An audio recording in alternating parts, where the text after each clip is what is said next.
Ben ritrovati al meteo di Antenna 3. Sarà una domenica all'insegna del maltempo sulle nostre regioni, ma vediamo il dettaglio. Sul Veneto molte nubi e tempo diffusamente instabile con rovesci e temporali ovunque per tutto l'arco della giornata. Fenomeni localmente anche di moderata intensità. Andrà via via migliorando, tuttavia, col passare delle ore.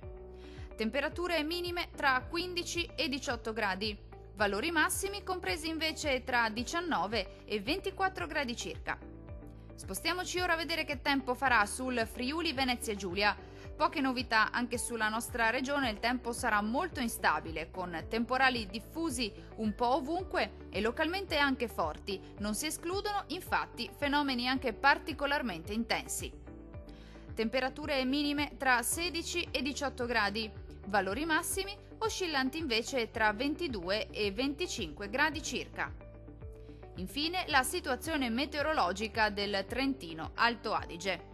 Non cambia di molto la previsione, con tempo instabile su tutti i settori. Sin dal mattino precipitazioni diffuse e localmente anche di moderata intensità, con rischio di fenomeni violenti.